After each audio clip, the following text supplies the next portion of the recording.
जिज्ञासु आत्मन साथियों, हम लोग बात कर रहे हैं पानी के बारे में। पानी सचित होता है, पानी जीवों का पिंड होता है। पानी की प्रत्येक बूंद जो है बहुत बहुत अमूल्य है, कीमती है। लेकिन उसी तरह से पानी के जीवों का हमको अपघात भी रोकना है। पानी जीवन है, इसके बारे में हम बातें कर रहे हैं। कुशाग्र मुनि समझा रहे हैं। कई युवक भी बड़े इंटरेस्टेड हैं जो कभी आते भी नहीं थे, और यंग एज के बच्चे, लड़के और लड़कियां, साथ में बहनें, सभी बड़ी रुचिपूर्वक सुन रहे हैं। आगे कुशाग्र मुनि ने आगे बताया, देखो राहुल, अभी प्रश्न हुआ कि जो प्रवचनों वगैरह में बताते हैं कि अपकाय के जीवों का सघन पिंड है पानी की हर बूंद, और विज्ञान में पढ़ाते हैं कि दो अणु ऑक्सीजन के, दो अणु हाइड्रोजन के और एक अणु ऑक्सीजन के, ये मिलकर इन 3 परमाणुओं से मिलकर पानी का एक अणु बनता है। परमाणु सबसे छोटी इकाई, स्मॉलेस्ट यूनिट, और उनसे मिलने वाला जो एक कॉम्बिनेशन है वो होता है अणु, उसको मॉलिक्यूल कहते हैं। तो एक अणु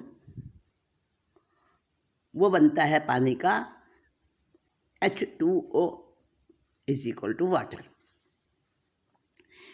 तो इसको पूछना चाह रहे हैं कि ऐसा क्यों, जबकि 12 हाइड्रोजन के और 6 ऑक्सीजन के, यानी 18 परमाणुओं द्वारा पानी का एक अणु बनता है।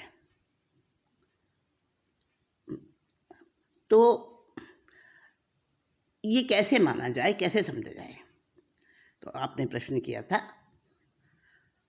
तो मैं आपको बता दूं कि ये एक पानी का जो एक अणु बनता है ना, एक मॉलिक्यूल बनता है, वो एक चेन टाइप होता है।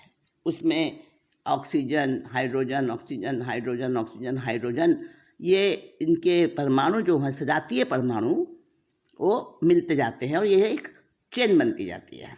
और ये चेन जितनी बनेगी उतना ही वो मजबूती आएगी उसके अंदर। तो महाराज साहब, अब मुझे समझ आ गया। हाँ, अब क्या आ गया हो तो मैं बताऊं? अरे रेनू, तुम रहने दो भाई, हाँ, मेरी तो खोपड़ी काम नहीं कर रही। महाराज जी को बताने दो जो कम से कम सरलता से समझा दें। अच्छा लो, मैं ही बताता हूँ मंजुला बहन, मैं ही बताता हूँ। देखो, समझो, जैन दर्शन की दृष्टि से, यानी जैनिज्म की दृष्टि से, पानी असंख्य जीवों द्वारा बना हुआ तत्व है। और विज्ञान पढ़ने वाला हर स्टूडेंट ये जानना चाहता है कि पानी जीवों का पिंड कैसे है, उसको समझ नहीं आती है बात। असल में बात क्या है कि पानी का हर अणु, यानी water, 1 drop of water, even 1 drop of water, वो चैतन्य शक्ति की धारक होती है। उसके अंदर चैतन्य शक्ति समझ के हो ना, जिससे हमारे अंदर हलन चलन करने की, बोलने की, सब ये किससे आती है? पावर, एनर्जी कहाँ से मिलती है? चैतन्य शक्ति से, चेतना शक्ति। तो पानी के हर ड्रॉप में चेतना शक्ति भरी हुई है। इसलिए अगर हम पानी को अच्छित पानी काम में लेते हैं तो अहिंसा का पालन होता है। एक बूंद में मच्छिन्मना में 36,450 जीवों की संख्या है ना, फिर असंख्य क्यों कहे? ये तो गिनती में आ रहे ना। विमला, सुनो, तुम तो पढ़ाई करती हो ना, साइंस में तो समझ जाओगी। एक बूंद पानी में इतने सारे तो चलते फिरते जीव देखे हैं वैज्ञानिकों ने। वो तो सभी त्रस जीव हैं, त्रस यानी मोबाइल ऑर्गेनिज्म। और पानी तो खुद स्थावर यानी बहुत से, पानी के एक बूंद में बहुत से स्थावर यानी इमोबाइल, सूक्ष्म से सूक्ष्म जीव जो जो हलन चलन कर ही नहीं सकते, स्थिर जीव हैं, स्थावर जीव हैं, वो असंख्य हैं। समझ में आ गया। वो तो चलने फिरने वाले हैं ना, 36,450 जो देखे हैं। और स्थावर जो दिखते नहीं हैं वो असंख्य हैं। हाँ हाँ विमला बहन, आप तुम सही समझ गए। तो माना साहब, वो जो स्थिर रहने वाले जीव हैं तो वो दिखते ही नहीं है, वैज्ञानिकों ने भी देखे नहीं, माइक्रोस्कोप से भी नहीं दिखे।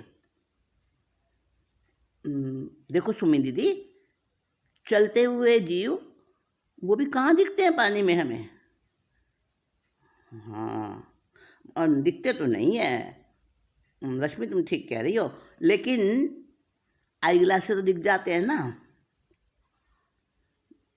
भाभी जी, आज तो वैज्ञानिकों ने यह भी खोज लिया है कि हमारे सिर के बाल, उसका जो एक पॉइंट होता है यानी सिर के बाल की मोटाई, उस बाल के एक सिरे पर 50 खरब से भी ज़्यादा परमाणु समा सकते हैं। और इतना सूक्ष्म वो हमारे बाल का, जो बाल की जड़ होती है, बाल का छोर होता है, वो 2.5 किलोमीटर जितना बड़ा दिखाई दे। ऐसा शक्तिशाली, ऐसा पावरफुल माइक्रोस्कोप भी है आज वो भी वैज्ञानिकों के पास है। अच्छा विजय, इतनी जबरदस्त खुर्दबीन से भी पानी के स्थावर जीव नहीं दिखाई दिए उन्हें, मगर केवल ज्ञान में तो भगवान ने देखे ना। कौन जाने, इतना बारीक और गहरा ज्ञान है। पहले नहीं पड़ता हमारे तो। अरे सुनो मंजुला बहन, जी मत नामी।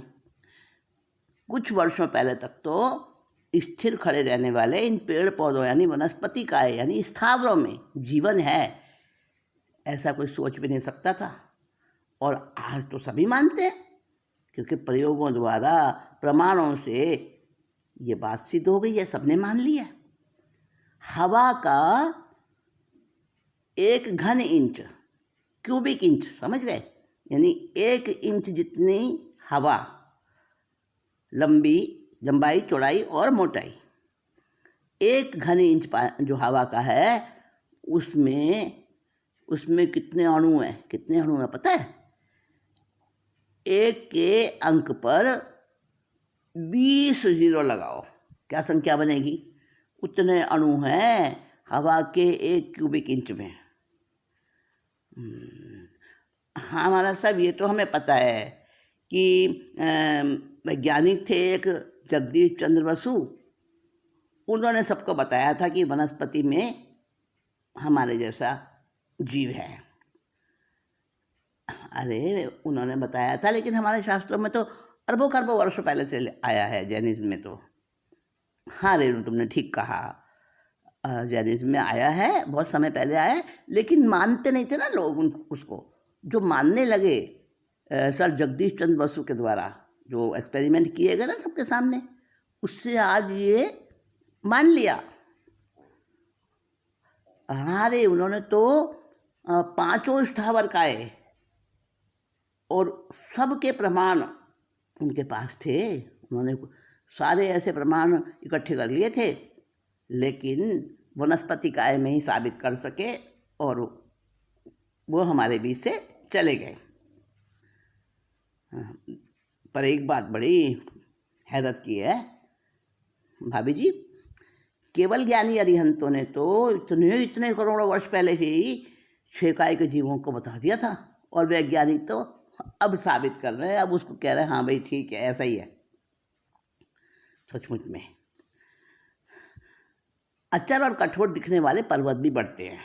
आज तो मानने लगे हैं वैज्ञानिक। अरे पृथ्वी काय ही तो वो है ना, पहाड़ पहाड़ वगैरह जिसको कहते हैं पृथ्वी काय में ही आते हैं। और खान माइंस वो खुद से ही बढ़ जाती हैं। अब ये जो अम, होते हैं ना मार्बल वगैरह का जिनका बिजनेस होता है, और पत्थर की पट्टियाँ वगैरह, स्लेट और अभ्रक, और इनकी खानें होती हैं ना, हीरे मोती सोना चांदी खान में मिलते हैं सारे, तो उसमें से निकाल लेते हैं और फिर कहाँ से बढ़ जाते हैं। बढ़ेगा कौन? बढ़ना तो भाई जीव का ही लक्षण है ना। हाँ सही बात है। शायद कुछ समय बाद तो विज्ञान ये मानने लगेगा कि पानी अचित जीवों से बना हुआ पिंड है। अरे बहन, कुछ समय क्यों, ऐसे यकीन का दिन तो अब आने ही वाला समझो। बहुत बहुत खोज हो रही है पानी के बारे में, और काफ़ी हद तक तो साबित हो चुका है कि पानी के जीवों में इंसान जैसी चारों संज्ञाएं होती हैं। आहार संज्ञा, भय संज्ञा, मैथुन संज्ञा, परिग्रह संज्ञा, और बहुत कुछ एक्टिविटीज़ जो अंदर की होती हैं बाहर की होती हैं। ठीक है, बाहर की एक्टिविटीज़ करते हुए उस स्थावर जीव दिखते नहीं हैं, पानी के जीव दिखते नहीं हैं बाहर की एक्टिविटी करते हुए, स्थावर है वो, लेकिन फिर भी खोज लिया गया है उनके अंदर वो सारी क्रियाएं होती हैं। महाराज साहब, मुझे तो आप ये बता दो। अरे मंजुला बहन, तुम इतनी घबरा क्यों रही हो? मत्स्यमंदामी, मुझे तो आप ये बता दो कि गर्म पानी और धुआं पानी, इनमें से ज़्यादा सुरक्षित कौन सा है? मैं तो वही पीऊँगी। हाँ महाराज साहब, हमारे दिल में भी यही सवाल था, बताइए ना। देखो भाई, साधु साध्वी तो कोई सा भी अचित पानी बनाने को नहीं कहते हैं, है ना। और आप गृहस्थ अपने घरेलू कार्य करते हैं, जैसी आवश्यकता हो, जैसी आपको सुविधा हो, अपने उपयोग के लिए, अपने विवेक से आप लोग अगर वैसा करते हो तो हम तो उसका अनुमोदन भी नहीं करते। हम तो दया पालो ही बोलते हैं और यही प्रेरणा देते हैं। किंतु फिर भी ये बात मैं कहूँगा ज़रूर कि हर काम यत्न और विवेकपूर्वक होना चाहिए। नहीं नहीं महाराज साहब, क्लियर करके बताइए। सुनो पारो बहन, कई बहनें क्या करती हैं कि जब गर्म पानी ठंडा हो जाता है ना, तब उसे फिर से गर्म करती हैं, काल मर्यादा पूरा होने के बाद। जैसे गर्म पानी की मौसम अनुसार काल मर्यादा बताई ना, तो उसका वो पूरा होने के बाद टाइम, और वो पानी जैसे उसको फिर से गर्म करती हैं, जो वो अचित हो जाए, फिर से उबाल लेती हैं। मत्स्यमंदामी, क्षमा करें, एक बात आपकी बात के बीच में पूछ लूँ? हाँ हाँ हाँ, पूछो ना।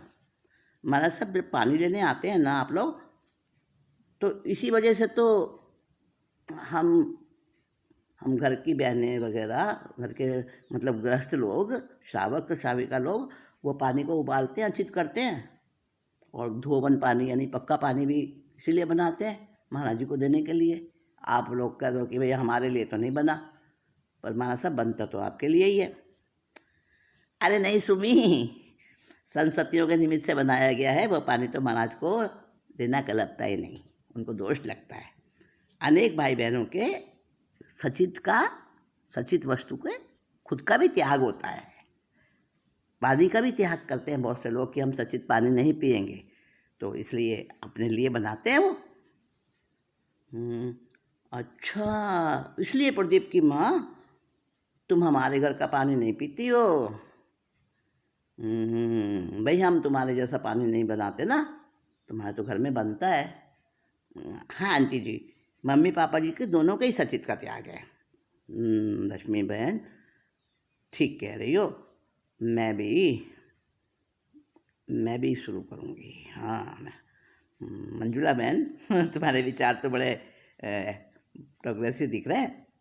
महाराज साहब, आप यत्न विवेक की बात कर रहे थे ना,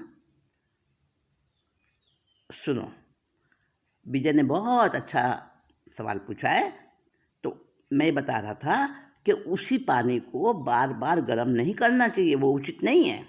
क्योंकि गर्म करते हैं ना, पानी गर्म किया जाता है तो उसमें रहे हुए त्रस और स्थावर जीव जो उसमें रहे हुए होते हैं ना, वो डेड हो जाते हैं और फिर उनके मृत कलेवर यानी डेड बॉडीज़ उसी पानी में मौजूद रहती हैं। और फिर से उसे गर्म करोगे, फिर से उसे गर्म करोगे तो वह पानी पॉइजनस बन जाएगा ना, टॉक्सिन वाला बन जाएगा ना, जहरीला बन जाएगा, अभक्ष्य हो जाएगा।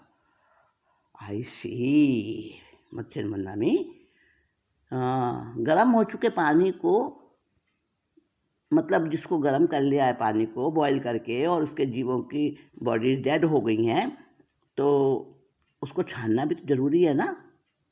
हाँ हाँ, तुम सही समझे, मैं यही कहना चाह रहा हूँ। और दूसरी बात है कि कई बहनें क्या करती हैं कि पानी बस गर्म कर लिया, हो गया, अच्छी तो हो गया, और उसको ठंडा करके रख देती हैं परात वगैरह में, किसी चौड़े बर्तन में, और बस उसको काम में लेती हैं। लेकिन उसको छानना ज़रूरी है। हाँ हाँ, अगर छानेंगे नहीं ना तो फिर तो जब पानी बॉईल किया तो उसमें डेड हो गए वो सारे जीव। भैया हमें दिखते नहीं हैं लेकिन हो तो जाते हैं ना। हाँ, तो वो डेड बॉडी उसके अंदर रहती हैं, तो फिर तो हाँ ठीक है, छानना ज़रूरी है। मतलब ना मी, जो मंदिर मार्गी संप्रदाय होता है ना, ये मूर्ति पूजक है ना, तो उनमें तो गर्म पानी ही लेते हैं सब। मतलब साधु साध्वी भी गर्म ही लेते हैं और उनके जो श्राविका है वो भी गर्म ही पीते हैं, धोवन पानी नहीं लेते वो लोग।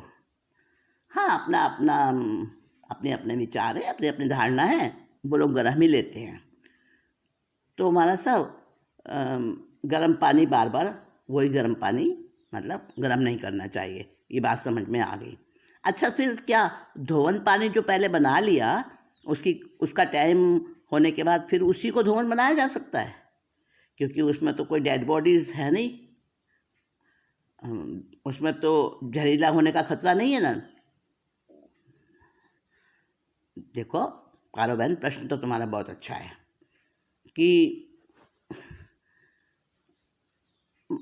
लेकिन जब वो जीव डेड होते हैं ना, भाई राख का प्रयोग किया, कोई भी शस्त्र का उसमें प्रयोग किया, तो वो जीव तो डेड हुए ना। जी महाराज साहब, तो अगर उसको नहीं छाना और उसी को फिर से धोवन बनाने की कोशिश की तो समझ लो जो गर्म पानी में है जो उसमें भी है ना। जी जी, समझ गए। हाँ, एक बात बताओ, आप सब बड़ी समझदार बहने हो। चलो धोवन पानी, अचित पानी की बात आप लोग नहीं समझते हो, लेकिन फिर भी पानी तो छान कर ही काम में लेती हो ना आप लोग भी। मैं ना छाने ना महाराज जी, तो म्यूनसिपैलिटी वाले कीड़े मकोड़े भी हमारे पेट में पहुंचा दें। हाँ ठीक है ठीक है, छान कर ही पानी काम में लेना चाहिए। मगर जिस कपड़े से पानी छानती हो ना, उसे कैसे करती हो फिर? जी हाँ हाँ, बताओ बताओ। मोहिनी मैडम आप बताओ। महाराज साहब, हम तो पानी छान कर ही काम में लेते हैं और फिर धोवन भी हमारे यहाँ काम में लिया जाता है। लेकिन हमने तो नल की टोटी में ही ना एक थैली कपड़े की बांध दे रखी है। हाँ, बहुत सी बहनें बांधती हैं। सही कहा तुमने मोहिनी बहन, जो जीव छन कर उस थैली में ही रह जाते हैं, तो जरा उनका भी विचार करो। जब तुम उस पानी आना बंद हो जाता है तो वो थैली वहीं बंधी रहती है और वो जीव क्या होते हैं फिर? कपड़ा सूख जाता है थैली का, तो हाँ क्या होता है, उनका भी तो विचार करो। जी महाराज साहब, समझ आ रहा है। तो क्या करना चाहिए, नल के अंदर अगर आपने कोई कपड़ा बांधा है, थैली बांधी है, तो जब पानी भर लो, पूरा काम हो जाए, तो उस थैली को उल्टा करो और उन जीवों को बहुत यत्नपूर्वक किसी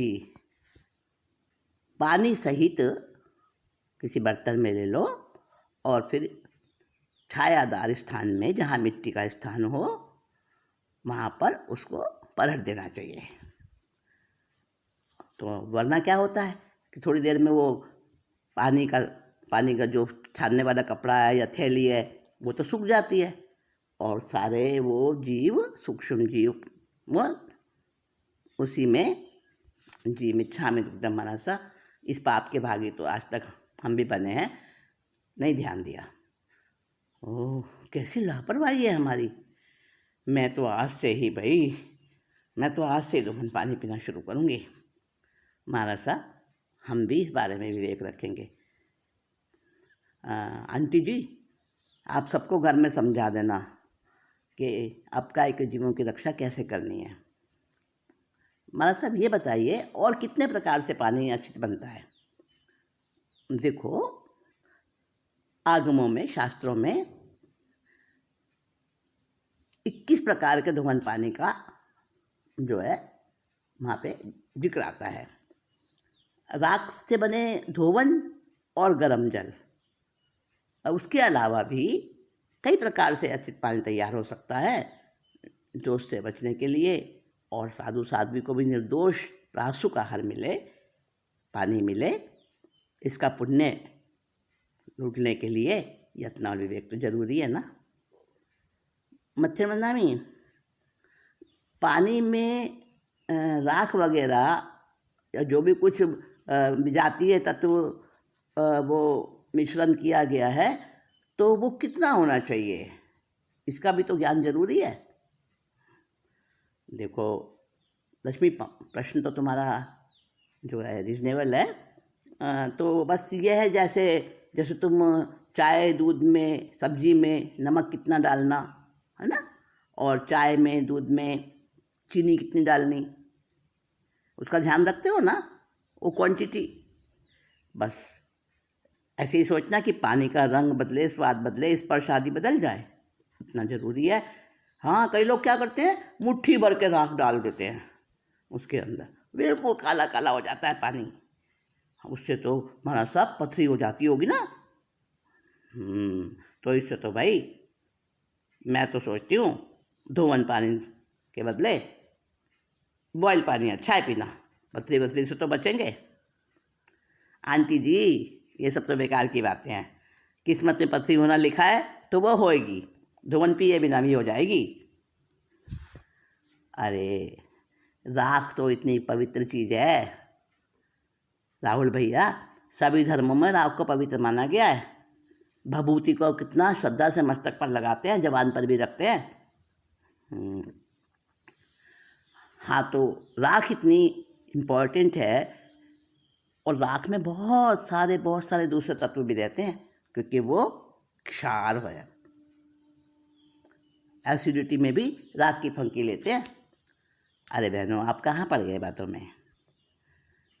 चलो आगे की बात करते हैं। हाँ, तो आज की मीटिंग हम यहीं समाप्त कर रहे हैं।